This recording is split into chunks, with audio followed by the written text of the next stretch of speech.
Hola, senor. Welcome, Aaron. We got a couple people joining in. More to come. Beautiful. You got Hold on. There we go. nice. Good to Oh, I had to do my hair, man. Made nice. me look all pretty today. There you go. It's Friday.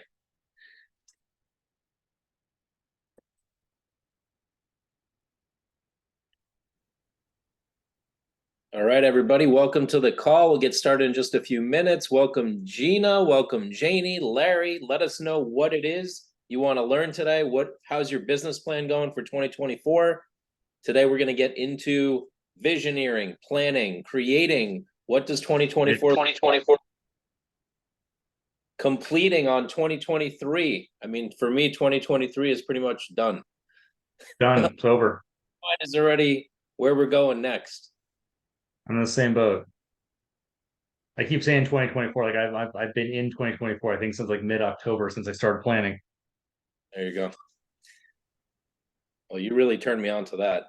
Like really completing completing the previous year, getting really clear, like what did we accomplish? What were the insights? What am I grateful for? What are my accomplishments? And then really looking into the future. What am I creating? How am I creating it? What's my plan? What's my Right. what's my sales plan? What's my breakdown by salesperson? How's my lead flow going to go? When I can really visualize all the different pieces, it comes to fruition a lot easier, and I have clarity in Yep. it. And doesn't it feel good knowing that your planning is solidified and the new year hasn't even started? Like there's something about it actually solidifying and being in the background as a foundation. So going into the new year, you're so much more empowered. Like you're clear, you're focused, you already know what's going on. So it creates some momentum moving into the new year. For a lot of people, they start doing their annual planning like now or January, and then they're having to spin up their year, which is like February. So it allows you to really hit the ground running hard in January. Yeah, I think not only for myself do I have peace of mind, but my team. For those of you on the call that are, managers, brokers, team leaders, my team has a sense of, wow, this guy knows where he's going. Where Yeah. he's still trying to figure it out. Like, where are we going next year? How are things supposed to finish off? Do I still have to go hard this year? How do I have to finish off this year? It's like, no, that's already been accounted for. We already know what next December is going to look like. We do. And we know how we're going to get there specifically. Of course, it doesn't always go exactly like we want it to go, but that's a different story. That's what plans for, man. Plans for. Hey, listen, we got to, like we said, thriving against the odds, strategies for success in this challenging market. That's what we're going to bust open today. Awesome. So we got Dave on the call, Debbie, Gina, Janie, Geraldine, Larry, Maria, Tahir, just to name a few. Let us know in the chat where you're tuning in from, what brokerage you're with, and Questions. If you have any questions, throw them in the chat. We want to work in this is for you, everybody. We want to hear from you. What matters to you? What are you dealing with? What are your concerns? What topics do you want to expand on? Throw them in the chat. and to give everybody some context, Aaron Keith has been our business coach for how long now, would you say? I mean, it's definitely 2 years. Is it even A couple possible? years. Yeah, a couple years. We also been friends for a long time. We've known each other just in the business community for a really long time. Absolutely. I mean, for a while, I'd just been kind of watching what you were creating with people like Ryan Coyne, with some of the top producers in the industry, some of the biggest brokerages like Douglas Elliman, and coaching their managers and coaching their management and how to grow and build plans and all of that. And then I was like, all right, it's time. I remember I called Yes. Let's do Aaron. this. I need We you. we all need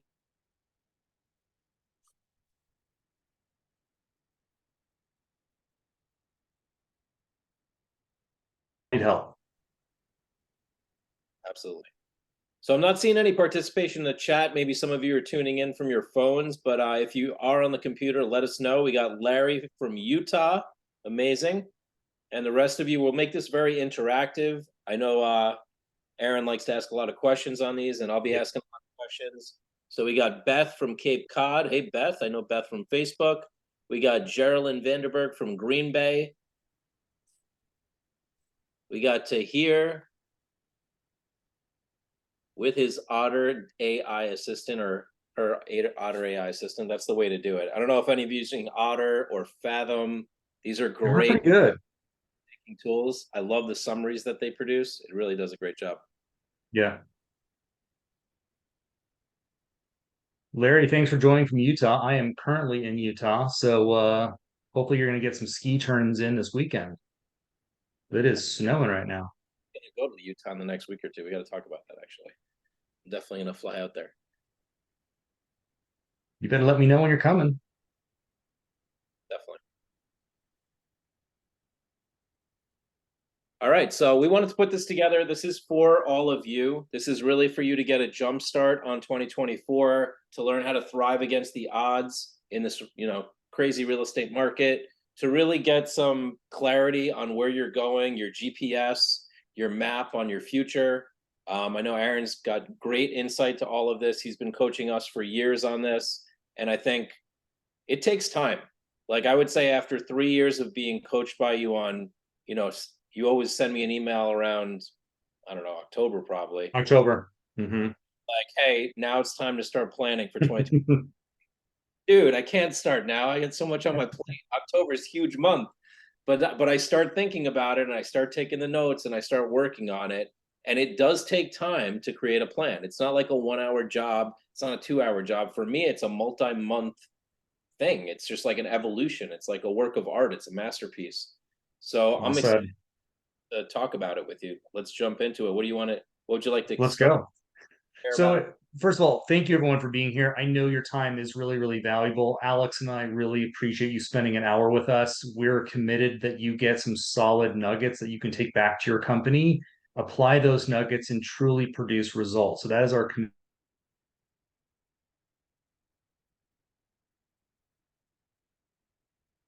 Aaron's audio froze. Let me know if Aaron's audio froze for you all. How's the audio doing? I lost you for a second there. Yeah, mine keeps freezing over here.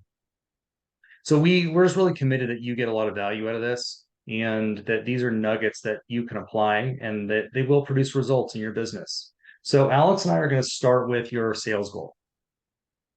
Having a document that we call your annual sales goal breakdown is absolutely critical. It is one of the foundational systems that make up a business plan. So here's what this system is going to do, and it's going to branch off and touch many of your other business systems in the company. That's why it's so vital. Your annual sales goal breakdown is going to tell you sales volume, average sales price. It's going to let you then know how many units you're going to sell next year. Then it should start to break down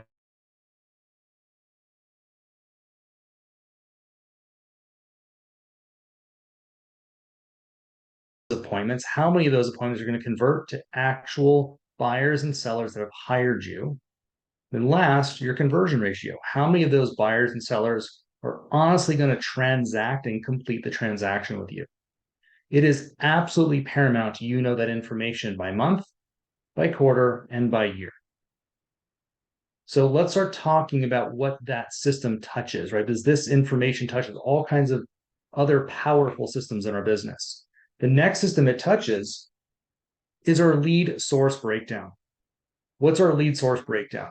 Our lead source breakdown is going to tell us how many leads we need and from what sources do we want these leads. So if you don't know how many leads you must produce per month, you're going to be at a huge disadvantage going into your year. Right, Alex? That'd be like just showing up like, listen, I want to do, whatever, $50 million in sales volume next year. Sounds great. Let's see what happens. How are you going to build a plan around a concept? Right? Psychologically, people produce results better when they're grounded in, founded in what are the actual producible results I must do every single month. That's how you can build your plan, right? Like in your company, we know all the metrics. We track all those metrics, don't we? Absolutely. We know trade show sales. We know how many leads come from the trade shows. We know office presentations, how many leads come from those, how many scheduled demos, how many leads it takes to get scheduled demos. And then we broke that down by month and then obviously by year and then even by Yes. sales. So here's what I'm recommending you all do. So, and I want a commitment from all of you that you'll do this. I want one commitment that's going to be you're going to break down your sales goal into granular detail to find out exactly how many leads you need per month. And then, second, I want you to commit to putting a reoccurring time block in your calendar that is your statistics and KPIs time block. It only needs to be about 30 minutes, doesn't need to be long, but that 30 minutes is one of the most powerful time blocks you own in your calendar. What do I do during that time block? That's the time block where you look at how many leads am I supposed to produce per month? How many did I actually produce per month? How many appointments am I supposed to be going on per month? How many did I actually go on? How many transactions am I supposed to do? What's my sales volume supposed to be? You're dealing with the impact of any facet of your company that's not producing the volume of results you said you had to produce. And that confrontation, that forcing yourself to confront the reality, that's where business owners cause breakthroughs. That's where people drive their business. And that's what sets people apart from people who hit their goals versus people who just completely fall short of their goals. They're not confronting the reality. And So I'm, let's I'm not just saying this because Alex is on. Alex has really trained himself to confront the reality of things, good, bad, or ugly. Alex, share with us a little bit just from your perspective. I know I'm putting you on the spot here. With your team, how do you confront that? How do you deal with our numbers are not always great. It's just the reality of being a business owner, right? Oftentimes,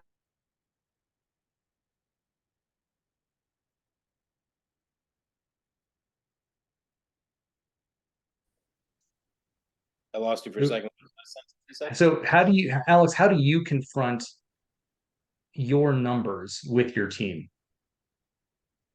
Put them on a spreadsheet. At the end of the day, they're just numbers, right? I mean, yes, they affect families, they affect my family, they affect revenue, profit, all that. But at the end of the day, I got to get to a visual where I can see the numbers so I can study them. Yes. I love looking at historical data. I actually really love the end of the year because I can look at the entire year and go, okay, what happened, what worked, what didn't work, and what are the numbers, right? Oh, okay. So, like, I'll give you a perfect example. 2 years ago, we went to 55 trade shows for the real estate industry. We identified which ones had a positive ROI. How many units did we sell? How many salespeople did we send? How much were the hotel costs? How much, all of this stuff. And we said, oh, Right. wow, 37 of those were good, 3x ROI or more, but the rest weren't. So we cut them. This Yeah. year, we down to 37. We went to 37 and we just cut six more that we found were not profitable. So now we're down to 31. So now I have a plan for 2024. These are the 31 shows I'm going to go to. If I was to look Right. at sales numbers and leads, yeah, sometimes you overproduce. Like October, we went above and beyond. We had a profitable month, right? But then November fell short and it wasn't a profitable month. And you just have to look at that and say, okay, why and what happened and which Right. salesperson great conversion ratio, which one didn't? How many leads did we produce to get to that number? How many converted? How many didn't? And it's just Yeah. looking at all of that data gives you the clarity to say, okay, this is what I can count on, and this is what I don't know. So there's what I do know, and then what I don't know.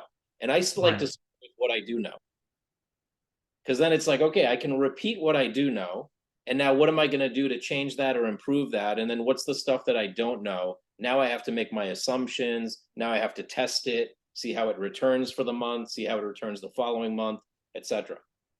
And here's what you want to get from what Alex is saying. He's not storing what he just said to you in his head.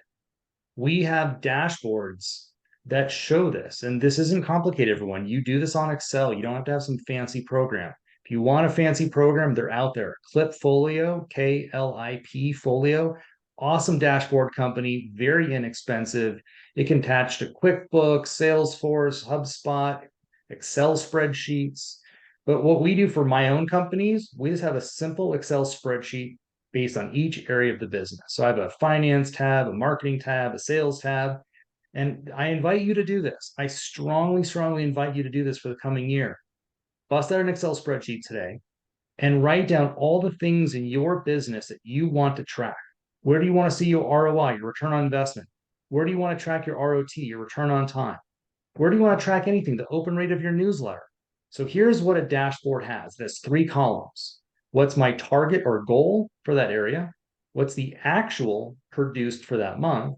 And what's the difference? So go start setting all your targets, finance targets, sales targets, marketing targets, lead generation targets, conversion targets, and do yourself a favor. Have that 30-minute time block reoccurred in your calendar where you pull that dashboard up in front of you and really confront the reality of how your company is functioning. So powerful.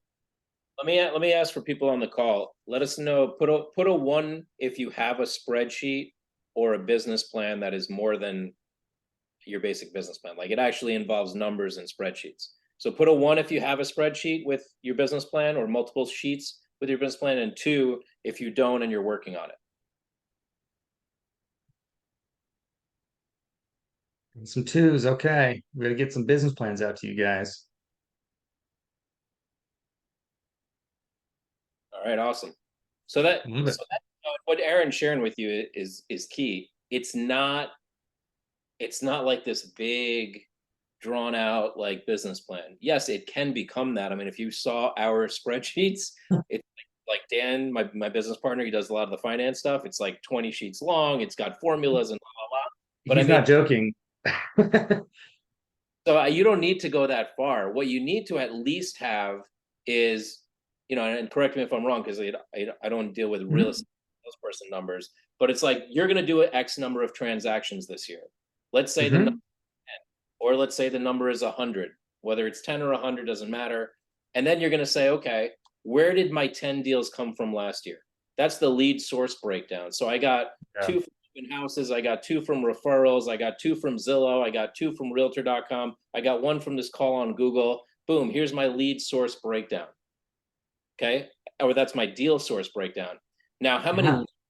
did have to come in from Google before I closed one of those things? Oh, maybe it had to be 100. So you figure out what's Right. that conversion ratio. You start to figure out what is the most efficient leads. For us, trade shows are a very efficient lead source. We close like 40% of the people that we talk to at a trade show. You know, Mhm. for an office presentation, it's only 25%. For a scheduled demo, well, 1 out of 5 of you realtors actually shows up for an appointment, just being honest, right? And out of those that show up, we close 30% of those. So I know these numbers, but the idea is you have to get to know your numbers. And the funny thing to me, and I think this is an important thing, is when I've asked 100 realtors and I've done this, what's your lead source breakdown? Many of them have to think about it a lot. And that's Uh-huh. boom. That should be like 40% open houses, 30% referral, 10% Zillow, Yes. right? So that at least there you want to start is like look at last year and look at where did you do business? How did you do business? And then get a little deeper and say, well, how much time had to be invested or how much money had to be invested to get that 2 out of Zillow, that 1 out of Google, that whatever. Right. And then also too, guys, like what Alex is saying is so critical that you're seeing this here. Your lead source breakdown is telling us the target of what you need to produce. And if you're actually tracking your results against it, each month you can twist and tweak like, hey, let's try this subject line, let's change our messaging here, let's try sending that earlier, let's try calling this way. You can start to play with your method and your strategy and actually start to measure what's moving the needles. I watch so many agents that just keep throwing something against the wall hoping something sticks. They're not actually trying strategy and testing that strategy, measuring that strategy to really see. And again, think about it. The reason for this call today for with all of you is we want you to thrive in a challenging market. If you want to thrive in a challenging market, you can't do the same thing that you used to do, right? Definition of insanity, right? We have to be applying a little bit of logic. We have to be trying new and different things and measuring what works. If you want to beat out your competition, you got to do what your competition is not doing, and they're not doing this. I want to use a great example. I did a bunch of interviews with realtors asking about lead sources and what could they do differently. And I kept hearing the same kind of things like Beth put my sphere, right? I would Mhm. invite you, Beth, to break down your sphere a little further. Because sphere is a big word. Like I got a huge sphere. I'm sure Beth has a huge sphere. Aaron's got a huge sphere. But what's the real breakdown? Did you get specific referrals from the same person repeatedly? Did you get specific referrals from a company repeatedly? The more you break Right. it, and then you look at, Let's okay, talk about it. Let's talk about it. So here's how I recommend that you start breaking down your database. This isn't the full breakdown. This is just like literally the beginning stages. So if you're looking at your lead source breakdown, I want to know, I think most real estate agents are familiar with an A, B, or C. An A is oftentimes someone who's done business with you or referred you business. A B is someone who you know, but they've never transacted with you and they've never referred you, but you know them. So your A's and B's is technically your warm sphere, people that you actually, if you called them, they'd know who you are. Your C's are your cold contacts. So let's just start with that, right? As you're breaking down your lead source breakdown, how many A's are buying from you or reselling from you? They're a repeat customer. That's one segment. How many of them are referring you? So that's two segments just out of your A. Your B, B's could raise their hand and actually transact with you for the first time. Another segment, they can actually refer you someone. So there's four segments just out of your A's and B's that you need to track. Next is business alliances. What's a business alliance? It's a mutually beneficial relationship between two businesses. That's going to be your CPAs, your wealth managers, divorce attorneys, family law, interior designers, architects, entertainment attorneys, that whole world of people. That should be making up 15 to 30% of your overall lead flow. So, to Alex's point, you don't want to say sphere. Sphere just incorporated right there six different segments. You want to break out each one of those segments in your lead source breakdown. Yeah, and why I went there is because I jumped in a little deeper with a client and I said, okay, tell me where the leads came from specifically. They're like, oh, there was this person, John, who sent me three deals, three leads basically that ended up buying. And I said, great. So we know John is like amazing for your business. When's the last time you spoke to John? And he's like, oh, I haven't talked to him in like, 6 months, a year or something. And I'm like, John's your biggest referrer. Why aren't you going out Oh, with John at least once a month, if not more than yeah. that? And then another client said, well, I got 30% of my business from farming. I sent out a postcard to this neighborhood and I got 5 listings out of it. And I'm like, Damn. that's so is that your biggest lead source? He's like, yeah. I said, so are you going to do the same thing next year? He's like, yeah. I was like, no, you're going to do double that next year. You're going to farm to 2 neighborhoods that are neighboring each other because that's going to double your results. See, when you find something that's working, you actually want to dive in a little deeper. When you find something that's on the bottom of what's working, you want to eliminate that and cut it. Yep. Right. So your stronger lead sources get even stronger. Perfect example for us is like, what's the biggest trade show we went to this year? EXP. Last year I invested X and my result was 6X ROI. This year, I invested double that, and my return was 12X ROI. So I went bigger on that show. Other shows I cut because they did not produce an ROI. So whatever is a great lead source for you, once you know what they are, you may want to go bigger on those or invest in Yeah, people and those relationships because they're going to yield more for you. And that could be part of your plan for the next year. absolutely.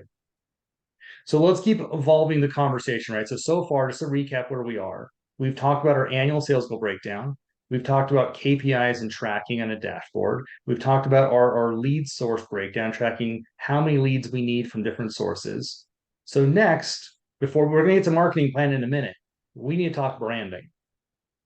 You all want to distinguish yourself from other agents. You want to win the business versus losing the business to another agent, your branding has to be superior. Having been in this business for 20 plus years and coached some of the largest agents in the world, I can tell you for a fact most people's branding in real estate is not very intelligent, it's not very specific, and it's not very distinguishing in how it's presented. I would strongly recommend that all of you do an exercise. Again, we're all about confronting the ugly, right? Getting in there and let's deal with the confront of something. I think you get a computer, you put it on your desk, you get your phone, you pull up your social media. On your computer is going to be your website. I want your listing presentation printed out. I want to see your collateral, your flyers. I want to see it all out on your desk. And then I want you to go find some other people that are business owners. I want business owners because they have a specific eye, right? Not a not not your assistant. Get some business owners to come in and give them permission to rip that shit to threads. And I want to get in there and I want to see, are things lining up? Does this look like me? What's this even communicating? Does my hard mail flyer that I drop off on people's doorsteps, what does it make me look better, faster, stronger than anyone else? I want you to really be straight with yourself. Tell the truth, right? Because in this market, you have to stand apart. You have to be better, faster, stronger. And if your material is not telling me that, why would I care? Why am I going to engage with you? Absolutely. I mean, I know, we look at so many realtors profiles and I mean before we touch them they are pretty bare bones. Like Yeah, I can't distinguish what your brand is other than the brand that you work for, right? right. Like Coldwell Banker, I'm like, oh, you're a Coldwell Banker agent. But that's, to me, that's how a lot of you show up, is like, you're a Coldwell Banker agent, you're a Douglas Elliman agent, you're a ERA agent. I got it. But who are you? Like, Yeah. what's Who are you? within that brand? Like, are you a social media realtor? Are you an AI realtor? Are you a probate realtor? Are you a divorce realtor? Are you a local area expert for this particular town, like Nashville, Tennessee? Like, I need to really feel that there's some sort of focus Yes. that develops a brand for yourself, right? And Completely. I think that's the key, is like, and I know a lot of realtors, they always tell me, they're like, well, Alex, I can't put a focus because I don't know what I'm doing yet. I got a listing over here in the Hamptons, I got another listing in New York City, I got one in the middle of Long Island. I'm not sure what my, and I was like, well, let's really dive in and look at it. Where have you done your business? Who have you done your business with? Look at your lead source, your deal source. Who's like Right. with you? Because eventually, if you dig deep enough, you will find that customer avatar, the type of people you like to work with, that really Yes. enjoy working with. And if you market yourselves to them, boom. Like for me, if all of you know me, like my brand is my story. Like, I helped my mom, she was struggling with technology, and now I help a bunch of realtors with technology. That's like the basics of Yeah. it. And then, if what do? I help them with social media. I help them with Google. And like, those are my brand pillars. But pretty Right. much everybody who knows me at this point kind of knows what I do, Yep. right? So let's talk. You said, Alex, you said something really, really powerful. I want to revert back to here. Everyone, he said avatar. Everybody on this call, you must write down who is your avatar, who is your target market. I was just working with an agent this morning who just started with me, and we had this conversation this morning, and he wants to move his average sales price in New York from 2.5 million to 5 million. So I'm like, wonderful. Please tell me exactly who is a buyer or seller at that price point. How much do they make? Married, not married? Where do they live? Do they have multiple houses? What industries are they? Are they business owners? Are they executives? What are they? And I made him describe in detail who he anticipates that human to be. From there, once we actually really understood who this person is, then we can start working on your brand profile and your brand pillars, right? So then you can start crafting, okay, what kind of brand pillars do I need to communicate to this individual? So let's distinguish what a brand pillar is. We generally need somewhere between 3 and 6 brand pillars. A brand pillar is, what do we as a brand stand for? I'm going to give you some. These are, and you guys can all steal these. These are totally ones that I think a successful agent would have. Real estate is going to be a brand pillar because that's the industry you're in. I would say community should be a brand pillar, right? You, as a real estate agent, by definition, should kind of know everything happening in a community. You're kind of like the mayor. You kind of know everything going on, right? What's happening, what's being built, schools, dog parks. Like, you got to know everything, right? Interior design and architecture is a very popular brand pillar for a lot of people. I think lifestyle is one I see a lot. I think we all see the lifestyle one a lot. Lifestyle can be lots of different branches. That could be food and restaurants, new bars. It could be, if you're into dogs, dog parks. It could be a little bit of travel. I know some people shove that under there, but you're selling a lifestyle. We got to get lifestyle in there for sure. And this is the one I'm going to put a big star by, that everyone on this call must steal and use: intelligence and capability. You have to be the smartest, most capable, most intelligent agent I know if I'm going to use you to sell or buy my house. Me liking you is not what's going to drive my decision making. I'm not going to spend the kind of money I'm going to spend just because I like you. This is a complicated, there's a lot on the line, it's very personal. I'm going to find someone who is absolutely smart, intelligent, knows their shit, a master negotiator who can really advise me on this massive purchase. So if I pull up your cell phone right now, sorry, your social media right now, and I scroll through the last couple of weeks of your feed, and I don't see something that's making you look smarter, stronger, faster, right? Something different, like you are more capable at your job than someone else, why am I going to use you? Why am I going to interview you? So do yourself a favor.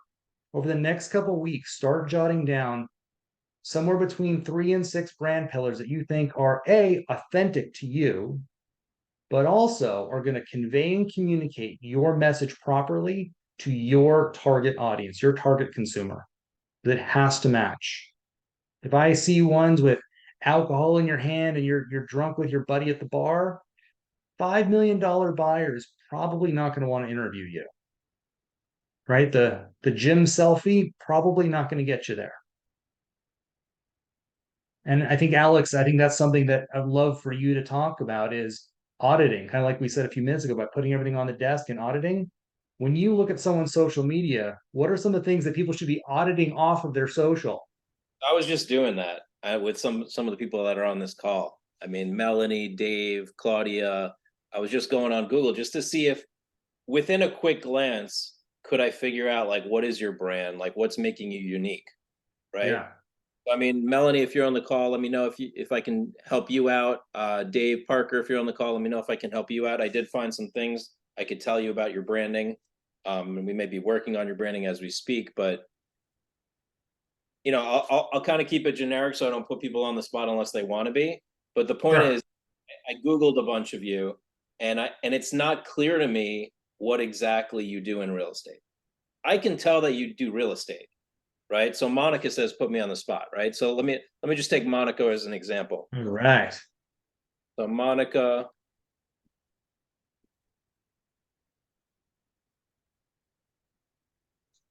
and Monica, you're at EXP. You're based out of Maryland. Is that right? Okay. So yeah, Monica shows up as an EXP agent, right? Okay. Monica clear that she's at EXP. Now, what is it unique about Monica? I'm still looking. That's the problem, that I'm still looking.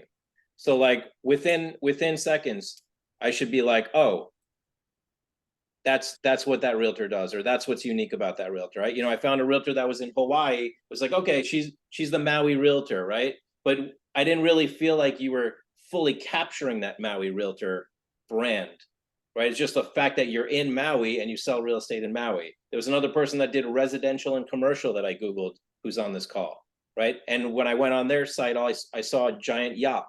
So now I'm like, wait, do you sell yachts? Do you sell residential or do you sell commercial? I'm totally Yeah. confused.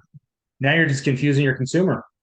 So if that's happening in seconds from me Googling you, imagine what's happening when you lay out your listing presentation, your social media, your website. And now I'm totally confused and everything's all over the place. I mean, you'll never see that from a company like FedEx. You'll never see that from a company like Verizon. Lulu Like, or Lululemon even. yeah, you got to have this consistent layout. I love what you said, Aaron. It's like lay all your stuff out there. Look for yourself. I mean, you should be able to tell within seconds. Like, is this Yeah. consistent? Can I identify brand pillars? Am I unique, or am I just like pretty much every other EXP realtor, every Coldwell Banker realtor? What's making me special here, right? Right. So powerful. So powerful. So please, I want you guys to commit. And I'm going to steal Alex's tool here. Put a one, or Alex, I'll let you say it, but I want you to put something in the chat if you're going to commit to actually doing a brand review and a brand audit with yourself and really work on your brand pillars for the coming year. So, Alex, tell them what to do. I want to see who's going to commit to doing that. Tell them what to do as far as what, like doing it all with us or doing it on their own or what? Yeah, just do an audit. Like I want to know who's willing to actually do an audit of their brand. Yeah, put that in the chat. I'm willing to, put a one if you're willing to do an audit and a two if you're not willing to do an audit. Yeah, there we go. Easy. Love it. All right, so brand pillars, guys, so powerful. So here we are in the conversation. We've talked about our sales goal and our target customer and where we want our leads to come from. And now we kind of have a semblance of where our brand is going to be for the 2024. Now we can move into marketing, right? Our marketing plan. So, Alex, let's give another little rating system here. I would like to know how many of you, and tell the truth. Don't lie to us. How many of you have a marketing plan that you can literally hand Alex and me? Like right now, if we were in your office, you could print it and hand Alex and I, here is my marketing plan for 2024. Alex, tell them what to put. I want to see this. Let's put I got a plan in the I got a chat. plan. I want to see. I got a plan in the chat. It's not like I just got a plan in my head. It's like I got a plan on paper. Like this is legit. You could print it out. Or I got no plan. If you got no plan. No plan, no plan. I see some no plans. All right, so here's what we're gonna do. We're gonna dive into some of the foundational facets that make up a marketing plan. We can't cover the whole like the whole marketing plan is huge, right? We're gonna cover some of the main things.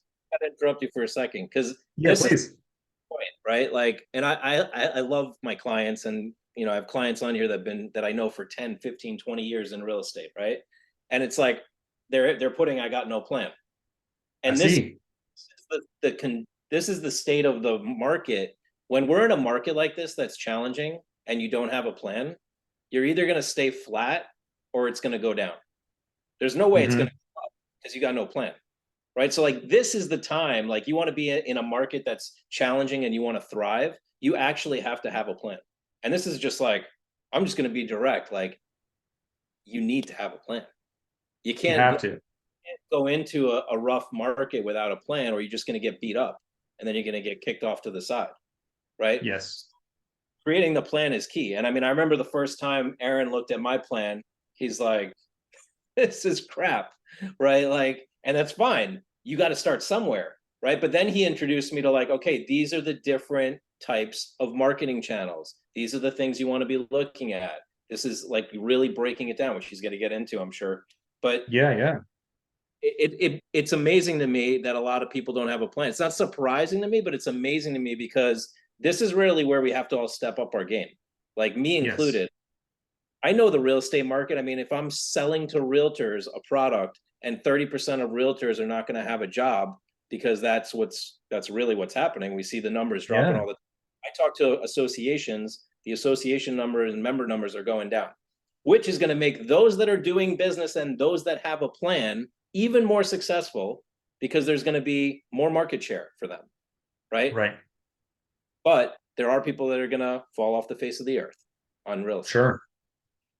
So let's talk about how to build a plan, like the actual framework, everybody. Here's what my marketing plan looks like. Down the left column is all of the different actions: calling my clients, newsletters, single subject emails, video emails, blah, blah, blah, events.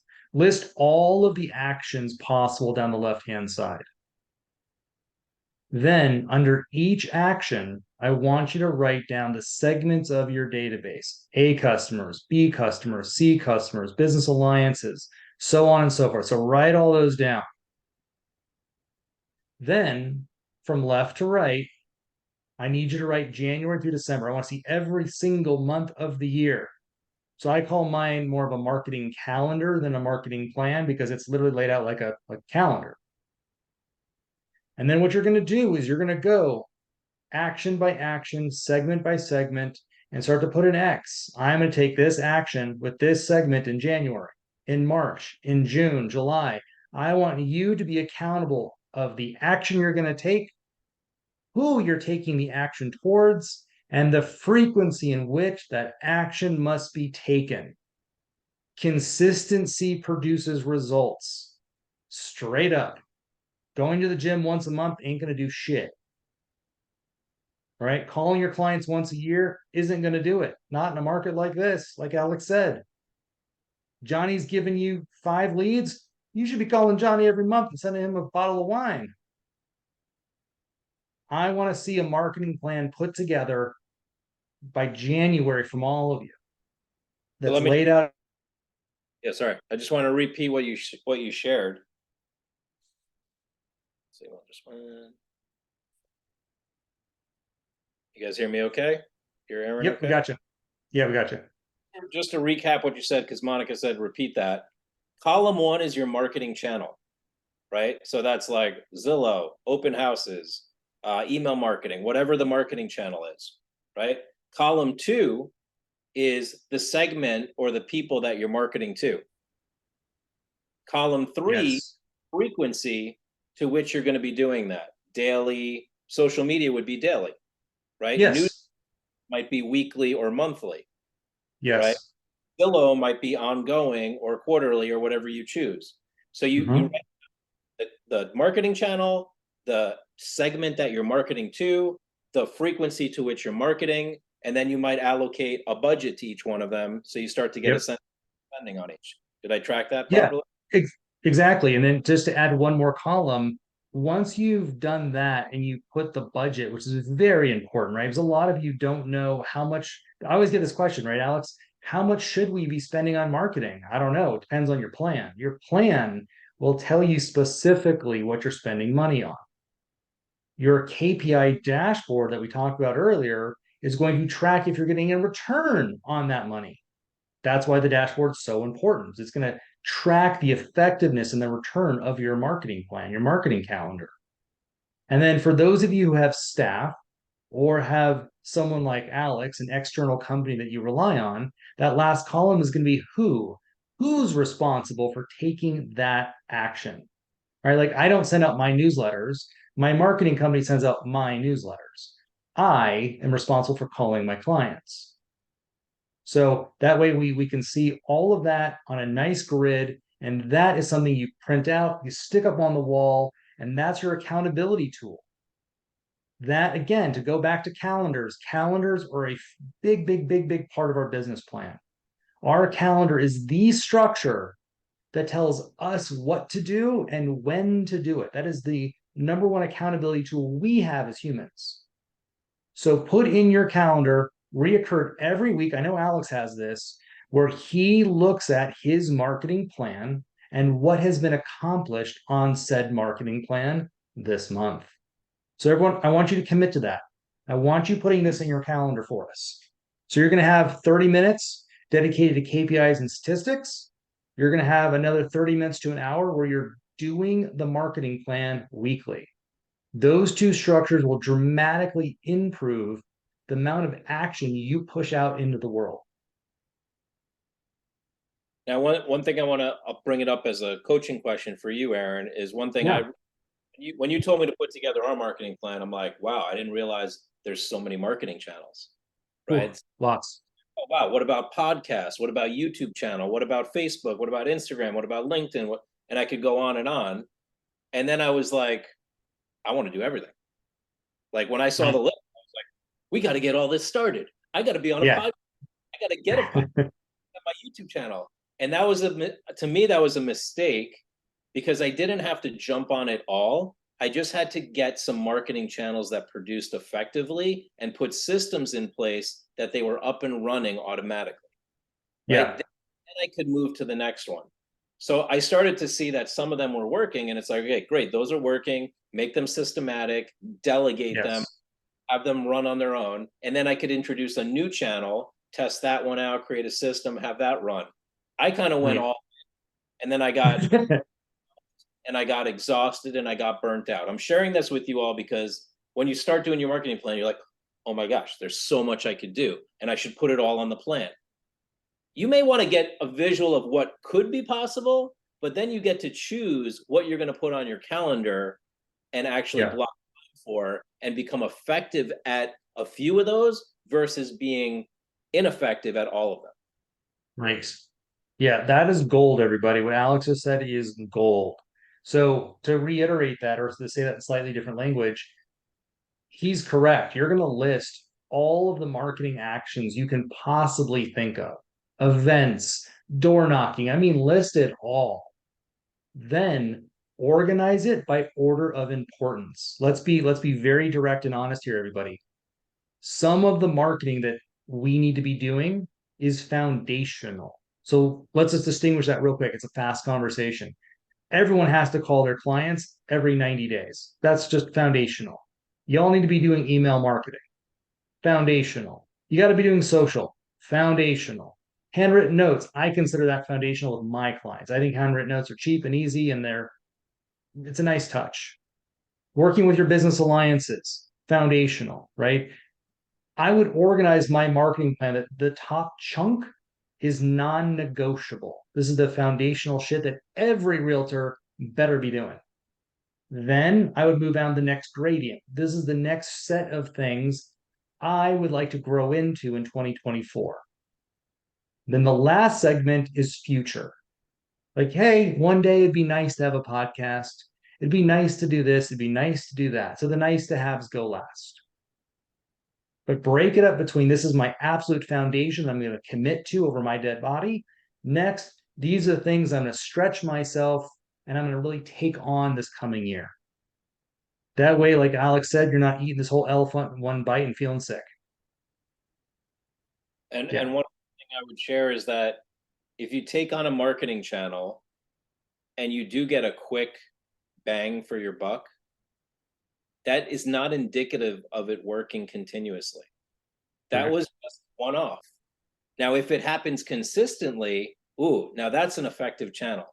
But Yeah. I got hooked into this in my podcast, for example. Like I did podcast in my second podcast, I landed an investor, and I'm like, oh, I got to do podcasts. I got to do podcasts all the time. Best thing ever. Actually, it's pretty time consuming and pretty expensive. So Expensive.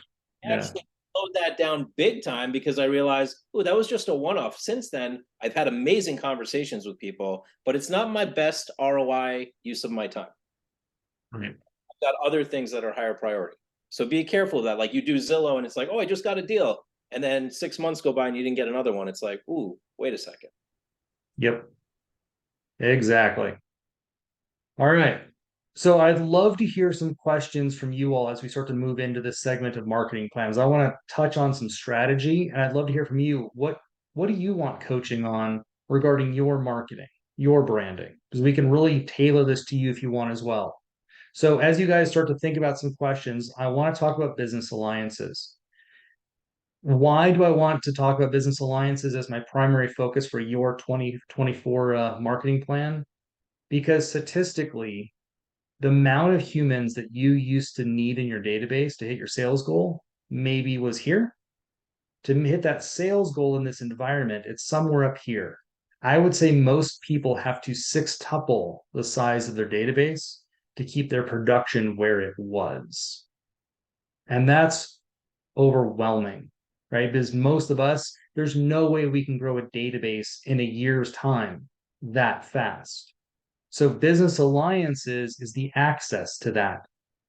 A business alliance again is a business. It's another business. So take like a CPA or a wealth manager.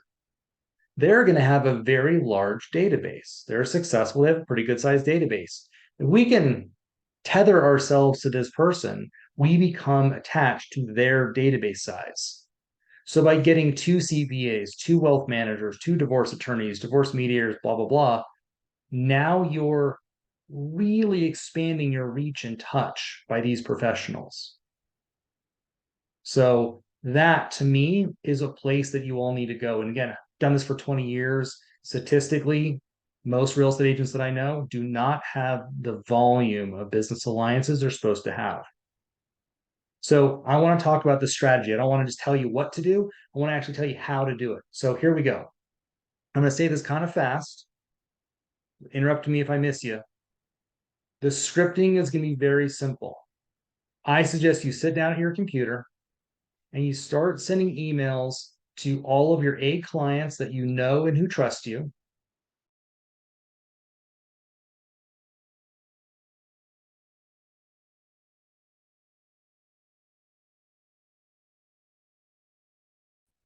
And I want you to email all those people with the following script. Hey, Frank, I'm looking for a really good fill in the blank CPA that I can trust to send my clients to. I'm looking for someone from time to time that I can just really trust to send my clients to, right? And then the next chunk of this is from time to time, I have clients that ask me for referrals. I'm looking for someone that I think would be a good match for my clientele. Would you be willing to send me an email intro if you have a good recommendation? I'd love to meet them and see if they're a fit. It's very simple, right? That's a very simple script. I'm looking for someone I can trust to take care of my clients. From time to time, I have clients that ask me for referrals to X, fill in the blank, and I just want someone that I can trust. I think is going to take very good care of my clientele. can you make an email intro if you got a good CPA, wealth manager, whatever? Human beings love to make introductions. We love connecting people, right? You find a good restaurant, what do? You tell your friends about it. So if you start asking for CPAs, wealth managers, interior design,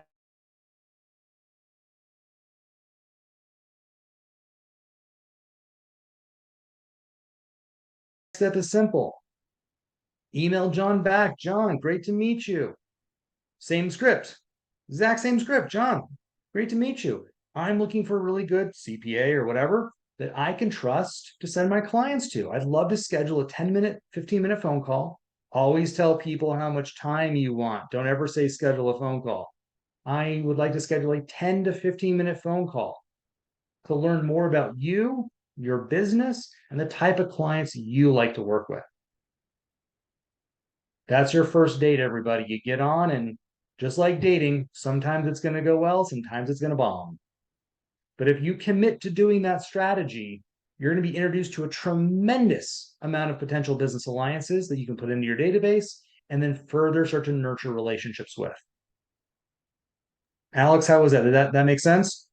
I mean, I do that all the time. So yeah, I mean, for me, I'm all about the partnerships and alliances right now. I've worked with partners that have 10 times the size of our database, right? And they're marketing us to their members, their clients, etc. So when Yeah, it makes sense with less transactions happening, your database has to be bigger. But how can you possibly make your database go from 5,000 to 30,000 overnight? That's yeah, basically impossible.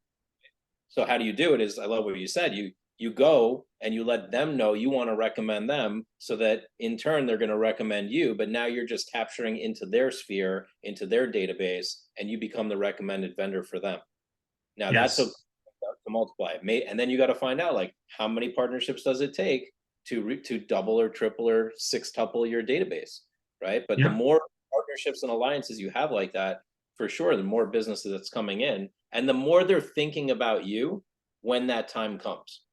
That's what right. I like. Weirdly, the end of this year, I got more incoming calls, like with my partners and alliances that said, "Hey, this opportunity just opened up. Would you like to speak at this event?" Or, "This opportunity to open up. We'd love to partner up with you on this webinar." And I'm like, "Wow, that's great. I planted that seed a year ago, and now it's coming to fruition." Right. Right. So, got to go plant these seeds. But instead of planting a seed on a one-on-one, realtor to homeowner, you're doing it a 1 to a 6,000 Right. realtor. Yeah, realtor to wealth advisor, realtor to something else. Completely.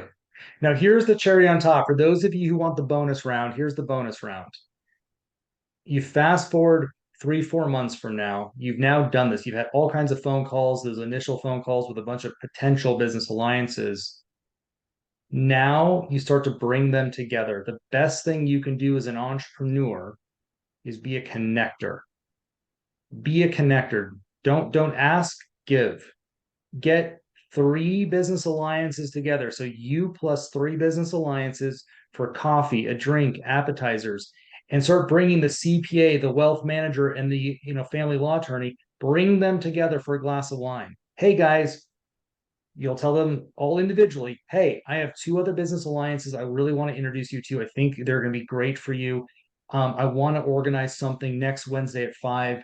Would that time work for you? Start bringing them together. Start being the connector. Not only is it FaceTime for you and those 3 business alliances, so it's a great use of your times. You're now connecting to 3 humans in 1 hour, but now you're providing value. We must provide value. So that's one big strategy that I'm seeing with my clients that's producing phenomenal, phenomenal results. Awesome. Let's check in with everybody. What's your biggest takeaway so far? Beth, Cindy, Claudia, Debbie, Gabriel, Janie. Let us know in the chat. What's your biggest takeaway so far from what we've been sharing over here? Monica. Implementation, love it.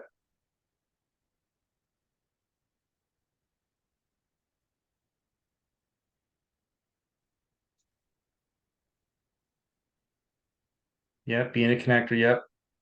Planning and implementation, love that. Consistency. Oh, yes. Being Uh-huh. Cindy has a good one.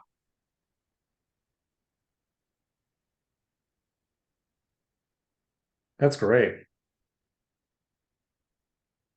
And I think as I'm seeing your stuff come in, this is really good stuff, guys.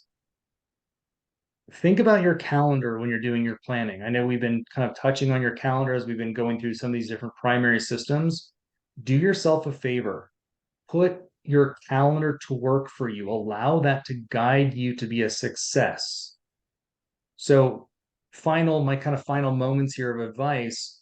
If I look at your calendar, I should see all of the business activities it takes to run a company in your calendar, and I recommend them being blocked in one flow state of time.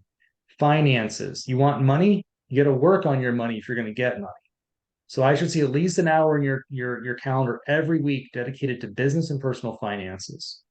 We talked about our KPI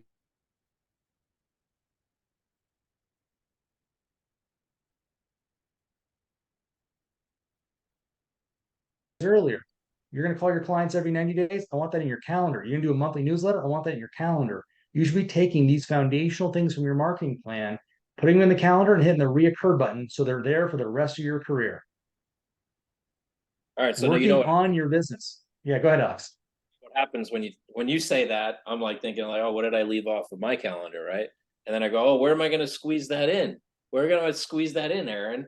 So the my biggest learning in business, as far as my calendar goes, is what to take off of my calendar.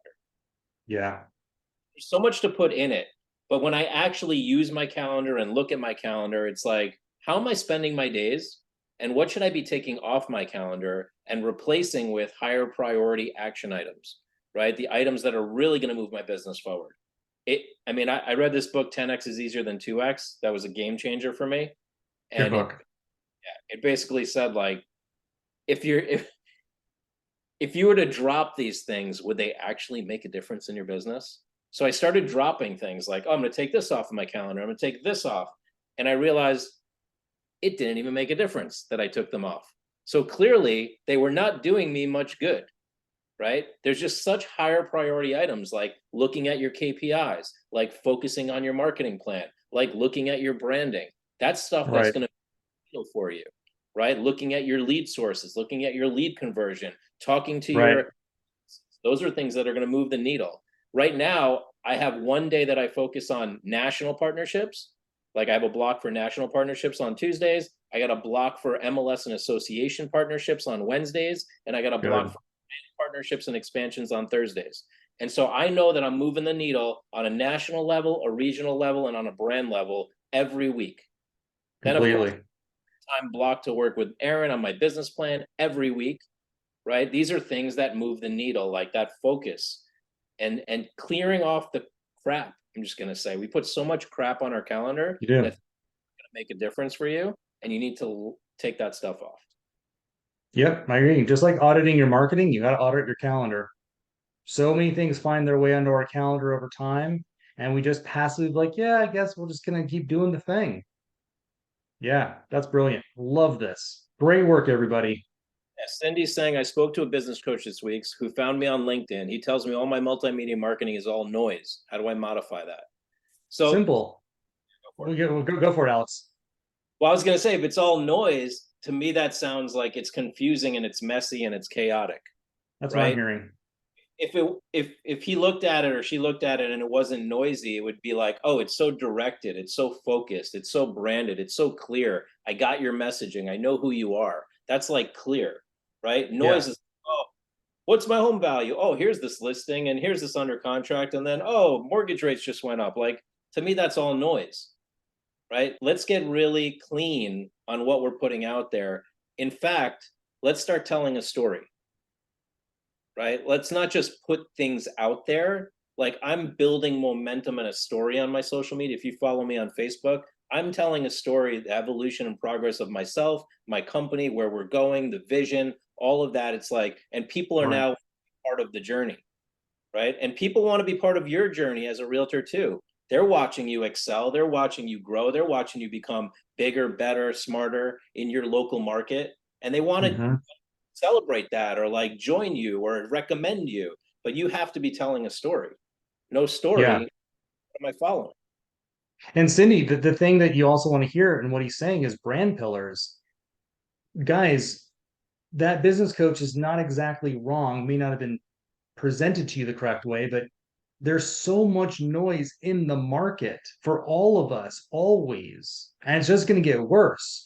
So if you have really good brand pillars and really talented marketing, it's going to pierce the noise. That's the whole reason we're having this conversation today.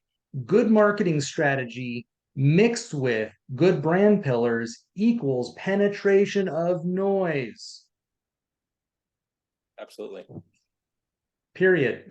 That was Awesome. great. Any final things you want to leave them with? It's 4 o'clock. I'd like to end on time, start on time, end on time. No, listen, guys, I think we hit all the things. I really appreciate the questions and feedback. Alex, this was awesome as always. Absolutely. And for any of you that want us to look at your branding, give you like a branding audit, like Monica's saying, if I get 10 minutes with you, help to get me on track, just email hello@realgrader.com and we can take a look at it. If you want to be connected with Aaron, you're looking for deep coaching. I don't even know if you're taking on clients anymore. I just kind of put that out there, but It's fine. People can reach out if they want. awesome. And if you So guys need systems or processes, I have some systems I'm pretty comfortable sharing with the public. So just reach out if you guys need something. absolutely.